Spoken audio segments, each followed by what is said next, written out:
Hello student आज हम contemporary India and education समकालीन भारत और शिक्षा का प्रथम अध्याय यानी कि फिलॉसफी का अध्ययन करेंगे, यानी कि दर्शन क्या है और कोशिश करेंगे इसकी डेफिनेशन कवर हो जाए। तो सबसे पहले आज हम जानेंगे दर्शन।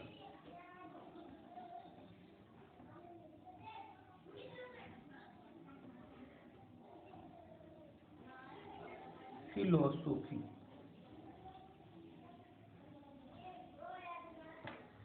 स्टूडेंट, फिलोसफी शब्द को जानने से पहले थोड़ी सी कॉमन बातें जान लेते हैं। देखिए, दुनिया में प्रत्येक व्यक्ति दार्शनिक है, चाहे वो छोटा दार्शनिक हो या बड़ा दार्शनिक हो। जैसे हर्बर्ट बताते हैं कि दुनिया दो भागों में बटी हुई है। पहले कहते हैं कि बल्कि दो भाग नहीं, जिसमें एक व्यक्ति दार्शनिक है और दूसरा व्यक्ति अदार्शनिक है, परंतु इस तरीके से दो भागों में बटी हुई है कि एक व्यक्ति ज्यादा दार्शनिक है और एक व्यक्ति कम दार्शनिक है। जैसे माँ हमारी एक सब्जी बना रही है और एक दूसरी माँ सब्जी बना रही है, तो दो माएँ हैं, चाहे मेरी मान लो या आपकी मान लो, तो दोनों की माँओं की जो सब्जी बनाने की स्टाइल है उसमें कोई स्वादिष्ट सब्जी बनाएगी, कोई कम स्वादिष्ट सब्जी बनाएगी, दोनों माँ बना रही हैं। तो इसका मतलब क्या है, जो अच्छी सब्जी बना रही है, अच्छा व्यंजन बना रहा है, वो अधिक दार्शनिक हो गई, उन्हें ज्यादा खोज की है, और जिन्हें कम कर रहा है तो वो कम दार्शनिक हो गई। हर दर्शन तो हमारे प्रत्येक पहलू में है। अब हम सबसे पहले इसको जानने के लिए सबसे पहले हम जानेंगे कि इसके जो दर्शन है उसको दो भागों में बांटते हैं। एक तो सबसे पहले कहते हैं कि भाई जो दार्शनिक है शाब्दिक आधार पर बांटते हैं। तो एक है हमारा दर्शन, जो हम कहते हैं कि ये दर्शन है वो भारतीय भाषा में लिखा हुआ है और ये इंग्लिश में लिखा हुआ है, तो अंग्रेजी भाषा में लिखा है फिलॉसफी। तो दर्शन का अलग अर्थ है और हम कहें कि फिलॉसफी यानी कि इसका अलग अर्थ है। तो हम दोनों का अर्थ जो है अलग अलग देखेंगे फिलॉसफी। तो पहले हम दर्शन शब्द की बात कर लेते हैं। दर्शन शब्द की उत्पत्ति के दो अर्थ हैं। तो दर्शन पद है उसकी उत्पत्ति के कितने अर्थ हैं? इसके जो दो अर्थ जो हैं दर्शन के, दर्शन पद की उत्पत्ति के दो अर्थ हैं। पहले दर्शनते अनंत इति दर्शनम, हम पहला मान लेते हैं।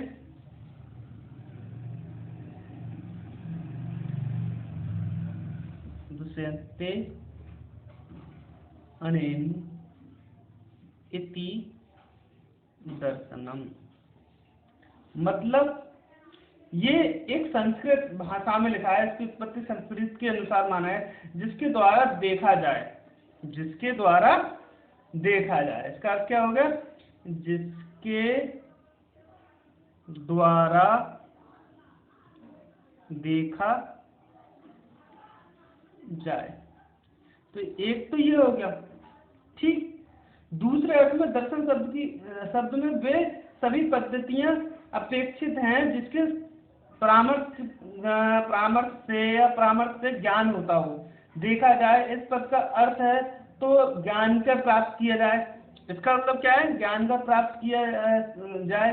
ये भी हो सकता है कि फिर भी इस संबंध में ध्यान रखना उचित है कि ज्ञान प्राप्त करने के अनेकों साधन हैं।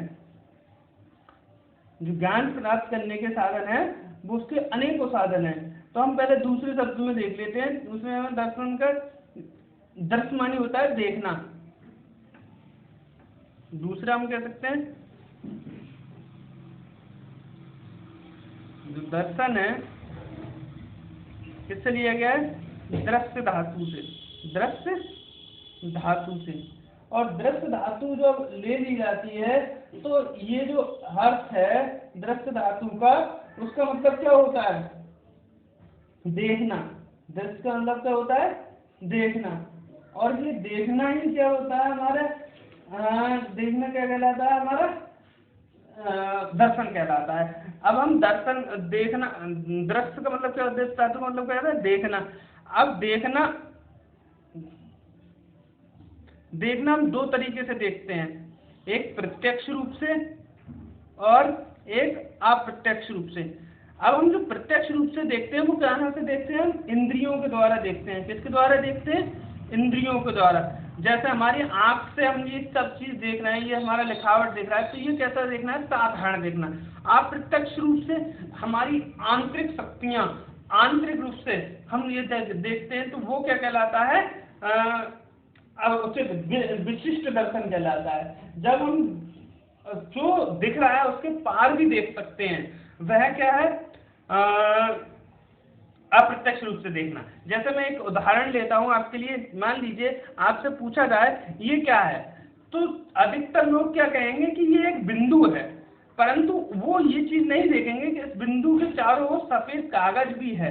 जो व्यक्ति सफेद कागज को देख रहा है वो क्या देख रहा है? नुक्स को देख रहा है, एक बिंदु देख रहा है कि यहाँ पर काला धब्बा लग गया, तो ये क्या है? साधारणतः देखना है, इंद्रियों द्वारा देखना। वो पीछे का भी देख रहा है जो पीछे व्यापक है, तो वो अप्रत्यक्ष देखना कहलाता है। क्लियर? अब हम बात करते हैं फिलॉसफी की।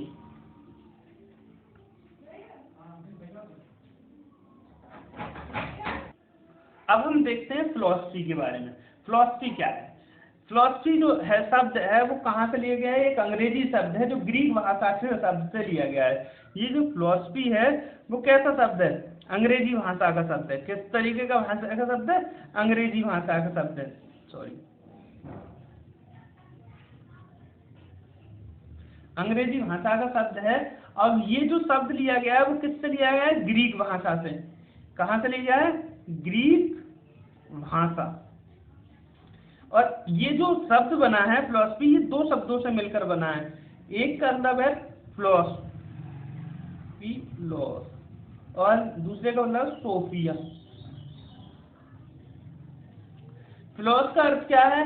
फिलॉस का अर्थ है प्रेम। क्या है? प्रेम या अनुराग। इसका मतलब क्या है? प्रेम या अनुराग।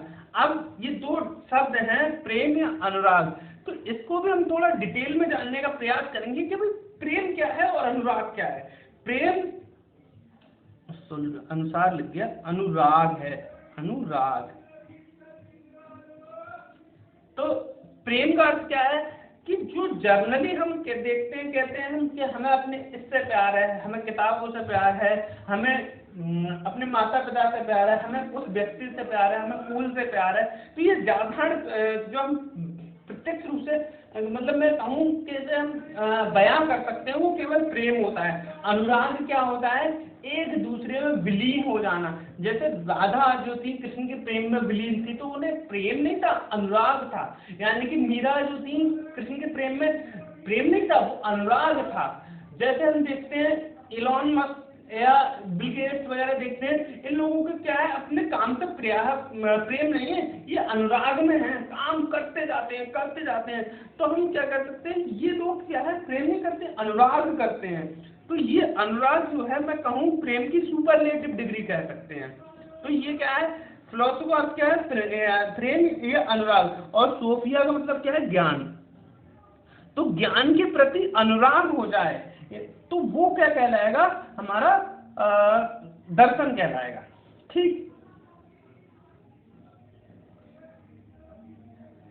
विशिष्ट तथा हम कहें कि जिसके द्वारा आत्मा, ईश्वर, प्रकृति तथा संपूर्ण जीवन के रहस्य का उद्घाटन किया जाता है या उसकी खोज की जाती है, वह क्या कहलाता है? दर्शन कहलाता है। अब मैं कहूँ वास्तव में कहा जाए तो मैं एक लाइन में कह सकता हूँ वास्तव में रियल में कि दर्शन क्या है। दर्शन को हम एक ही चीज में कह सकते हैं, सत्य की खोज करना ही, सत्य की खोज करना ही दर्शन है। क्या है? सत्य की खोज करना ही दर्शन है साधारणतः।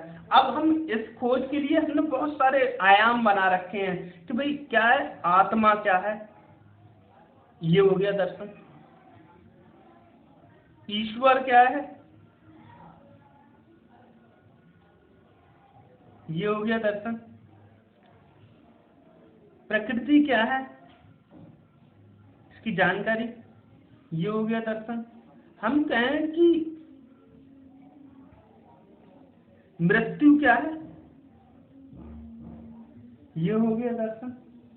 तो ये जब हम इस तरीके की खोज करते हैं तो ये क्या कहलाता है, दर्शन कहलाता है।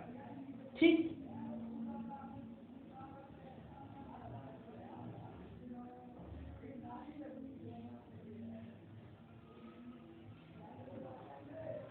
तो मैं समझता हूँ दर्शन का क्लियर हो गया होगा आपको अर्थ। अब हम एक डेफिनेशन देख लेते हैं, जो कुछ डेफिनेशन हो जो हमने सही करके समझा है।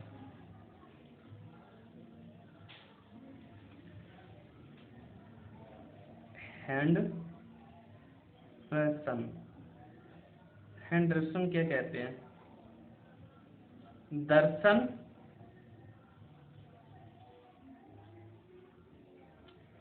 ऐसी सबसे जटिल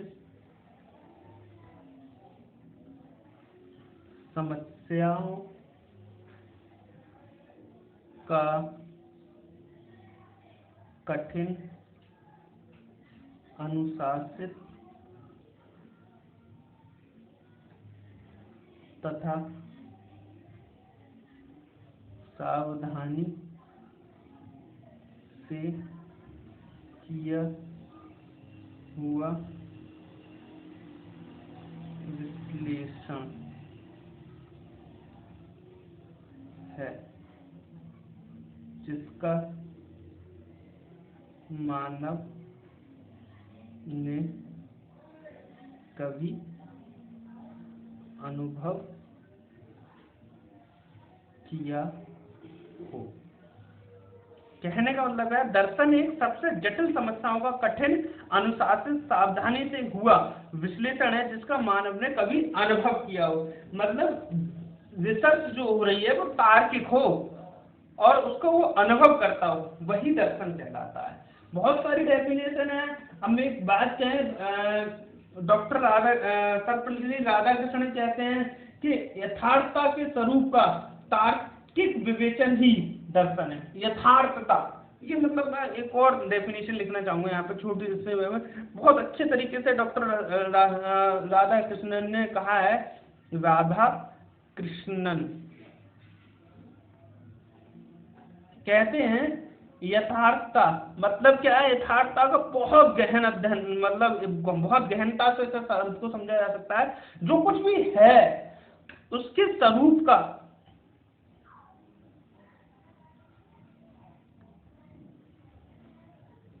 तार्किक विश्लेषण, विश्लेषण या विवेचन, विवेचन सब सही है, विवेचन ही दर्शन है।